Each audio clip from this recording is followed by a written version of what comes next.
Where's all the others? Just going to set up.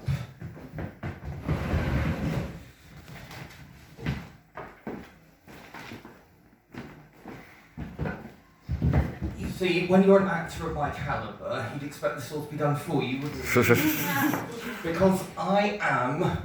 5 years ago, I graduated, not with any degree, but a foundation degree from the University of Margate, which is one of the top 108 drama schools in the whole of England. And I didn't want to go to RADA anyway, and yes, and until I get talent spotted, I'm just hosting Kids Corner for a little bit, because hopefully very soon I'll be in the West End making it big, because my mummy says that I can achieve anything.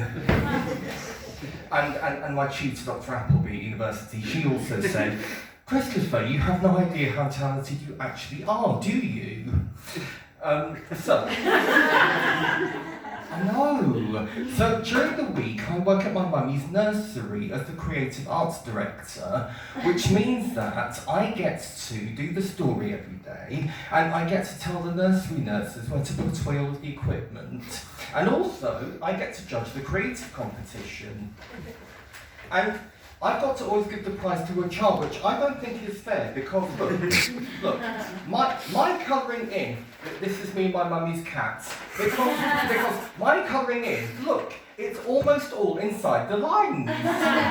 And when I did dot to dot, I had to give the child to a child the prize, and look, most of the dots joined up in the right order, and I coloured it in nicely. So anyway, as you know, in Kids Corner, we're going to have our story time, aren't we? And today's story is Little Red Riding Hood. Are we sitting comfortably? Yeah. I'm not, I've got hemorrhoids. But my mummy put some cream on before. I can't think of anything that would make your bottom sore, that would be anything to smile about. Doesn't she look constipated? I'm never constipated because my mummy gives me prune juice for breakfast every Tuesday and Thursday. And you mustn't have more than one glass because bad things can happen. And then your mummy has to pick you up from work and take you home and get you changed. So, Little Red Riding Hood was sent by her mummy to take her granny some cake and wine because granny wasn't feeling very well. That's not realistic, because when you feel ill, your mummy makes you chicken soup and gives you extra hugs and kisses, doesn't she? Yes, and besides which, wine is a very bad drink that makes people do regretful things, like taking off your clothes at the year 10 prom and then playing kiss chase with Mrs. Baxter, your childcare teacher, and then you get suspended, doesn't it?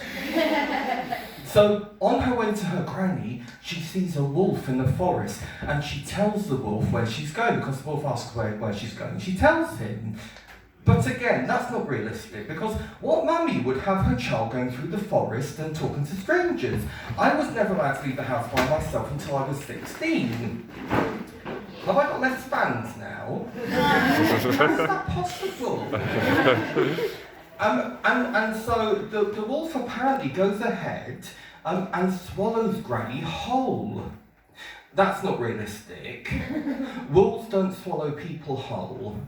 Wolves rip flesh off people, off carcasses like this. What do you mean it's not suitable for children? I'm not traumatising them, I'm educating them. So the wolf apparently swallows Granny whole, and then Little Red Riding Hood goes ahead, and when she meets the wolf, she thinks it's Granny. So, because the wolf is dressed up in Granny's clothes. Now look, this is a wolf wearing a nightie. This is my Granny Jane James wearing her nightie. They don't look anything like each other. How did Little Red Riding Hood get confused between the two of them? This story is quite unbelievable, if you ask me. Anyway, so Little Red Riding Hood is talking to the wolf, and then the wolf tries to eat her. So she screams, and out of nowhere comes a woodcutter who slices open the wolf, probably quite like this. And then apparently Granny jumps out of the wolf's stomach, which again is not realistic because stomach acid has a pH of 1.5. So even after 30 seconds, Granny would have looked more like this. But the producer wants to talk to me quite urgently, apparently. So that's the end of story time for today. Bye, children.